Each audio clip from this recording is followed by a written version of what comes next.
Audio book क्रमांक 19। पुस्तक का नाम समाज की अभिनव रचना। लेखक पंडित श्रीराम शर्मा आचार्य। यवन काल में जब कुमारी कन्याओं का अपहरण शासकों की वासना अग्नि तृप्त करने के लिए आम बात बनी हुई थी, तब छोटी लड़कियों को बहू के रूप में परिणत कर देने की उपयोगिता सोची गई। यद्यपि उससे होने वाली शारीरिक और मानसिक हानि को सब लोग समझते थे, पर अपहरण जैसे आघात को सहने की अपेक्षा वह हानि कम महत्व की समझी गई और बाल विवाह चल पड़ा। पंडित काशीनाथ ने शीघ्र बोध में 8, 10, 11 वर्षों की कन्याओं के विवाह का प्रतिपादन श्लोक बनाकर कर दिया और यहाँ तक लिख दिया कि 12 वर्ष से अधिक बड़ी कन्या हो जाने पर भी विवाह न करने से उसके अभिभावक रौरव नरक हो जाते हैं। विचार की दृष्टि से बात बिल्कुल अटपटी है। कहाँ तो वैदिक काल में 25 वर्ष तक ब्रह्मचर्य पूर्वक विद्याध्ययन करने के बाद लड़के लड़कियों के विवाह करने की सुदृढ़ परंपरा, और कहाँ यहाँ 8 वर्ष की कन्या का विवाह करने पर स्वर्ग का पुण्य मिलने की उपहासास्पद व्यवस्था। पर उस समय वही उचित था। बाल विवाह की सामयिक उपयोगिता सबकी समझ में आ गई और उसका प्रचलन कुछ ही दिनों में हो गया। किसी समझदार ने उसका विरोध नहीं किया। पर्दा प्रथा भी इसी आधार पर बनी। स्त्रियों को घर से बाहर न जाने देने, घर के भीतर ही रहने, यज्ञ आदि किसी सामूहिक कार्य में भाग न लेने की प्रथा इसलिए चलाई गई कि अपनी बहू बेटियों के रूप लावण्य की चर्चा बाहर न फैलने पाए और आतताइयों का दांत उन पर होने से भयंकर आपत्तियां आने से बचाव हो सके। वह परिस्थितियां आज नहीं रही। आज हमारी बहन बेटियों की इज्जत सुरक्षित है। फिर बाल विवाह और पर्दा प्रथा की क्या उपयोगिता रह जाती है? यह तर्क किसी काम का नहीं कि यह पुरानी प्रथा है।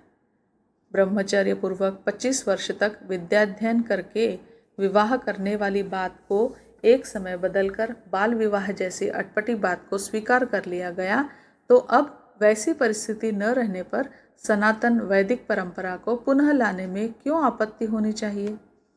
पर्दा भारतीय संस्कृति के सर्वथा विपरीत है। प्राचीन काल की महिलाओं के रहन सहन का वर्णन जिन धर्म ग्रंथों में मिलता है, उनमें पर्दा का कहीं संकेत भी नहीं है। चित्रों में भी कोई प्राचीन काल की भारतीय नारी घूंघट काढ़े नहीं दिखाई देती। फिर मध्यकाल की एक सामाजिक प्रथा को हम अतीत से चली आने वाली सनातन प्रथा की तुलना में क्यों महत्व दें? पर्दा प्रथा और बाल विवाह की कोई उपयोगिता किसी भी दृष्टि से जब दिखाई नहीं देती, तो उनके लिए आग्रह क्यों किया जाए? किसी समय संग्रहित धन को सुरक्षित रखने के लिए बैंक जैसी कोई विश्वस्त संस्थान न थी। घर में धन रहने पर चोरी होने का डर रहता था। इसलिए लोग अपनी संग्रहित कमाई को सोने चांदी के जेवर बनाकर हर घड़ी अपने पास रखते थे और शरीर पर धारण किए रहते थे। आज स्थिति भिन्न है। बैंकों में पैसा सुरक्षित भी रहता है। जेवर बनाने में टाका, बट्टा, मजूरी, टूट फूट, घिसन आदि में नुकसान भी बहुत होता है। साथ ही शत्रुता, ईर्ष्या, देखा देखी में गरीबों को भी उनकी आकांक्षा जगने से किसी भी प्रकार धन प्राप्त करने की अभिलाषा, चोरी, डकैती, हत्या आदि का खतरा पैदा होता है। गंदगी बढ़ती है एवं नाक में पहने जाने वाले जेवरों से तो सांस लेने एवं नासिका छिद्रों की सफाई तक में बाधा पड़ती है, जो आरोग्य की दृष्टि से हानिकारक है। इन बुराइयों को जानते हुए भी, जेवर की अनुपयोगिता समझते हुए भी यदि हम केवल प्रथा परंपरा के आधार पर उसे अपनाए रहते हैं, तो इसमें कौन सी बुद्धिमत्ता की बात कही जा सकती है? किसी समय साधु और ब्राह्मण वर्ग के लोग परम निस्वार्थ, त्यागी, तपस्वी, अपरिग्रही और लोक सेवी होते थे। वे साधना और स्वाध्याय द्वारा आत्मबल एकत्रित करते थे और लोक शिक्षण एवं सामाजिक उत्कर्ष के धर्म आयोजनों में निरंतर लगे रहते थे। जनमानस में सद्ज्ञान का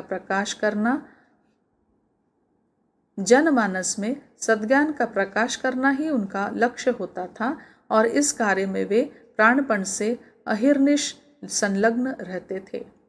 ऐसे देव पुरुषों को भरण पोषण की व्यवस्था की सामग्री श्रद्धापूर्वक दान दक्षिणा के रूप में उन्हें दे दी जाती थी। उस समय निश्चय ही ब्रह्मभोज या साधु ब्राह्मणों को दान दक्षिणा देने का बड़ा महत्व था। आज परिस्थितियां बदल गई। आत्मनिर्माण, तपश्चर्या, ज्ञान साधना एवं लोक सेवा से सर्वथा विहीन व्यक्ति ब्राह्मण वंश में उत्पन्न होने या रंगीन कपड़े पहनकर साधु वेश धारण कर लेने मात्र से अपने को दान लेने का अधिकारी मानते हैं। जनता भी परिस्थितियों के परिवर्तन का ध्यान न रखकर प्राचीन काल के सच्चे साधु ब्राह्मणों की तरह उनका सम्मान करती है। इससे लाभ कुछ नहीं, हानि अधिक है। निठल्ले लोगों को मुफ्त में पैसा मिलने से आलस्य, अकर्मण्यता, व्यसन, अहंकार आदि अनेक बुराइयां उत्पन्न होती हैं। जो दान सत्कर्मों में लगना चाहिए था वह कुपात्रों के हाथ में चला जाने से समाज का अहित ही होता है। देने वालों की गाढ़ी कमाई तो बर्बाद हो ही जाती है। समय की मांग है कि इस स्थिति को बदला जाए। पुरानी परंपरा मात्र का अंधानुकरण न किया जाए। पुरानी परंपरा मात्र का अंधानुकरण न किया जाए। प्राचीन काल में ज्ञान, सुरक्षा, व्यवसाय और शारीरिक श्रम की परंपराओं को सुविकसित करने के लिए राष्ट्रीय आवश्यकताओं को 4 भागों में बांटा गया था और ब्राह्मण, क्षत्रिय, वैश्य, शूद्र 4 वर्णों में गुण, कर्म, स्वभाव के आधार पर बटे हुए लोग अपना अपना काम पीढ़ी दर पीढ़ी ठीक प्रकार चलाते जाते थे।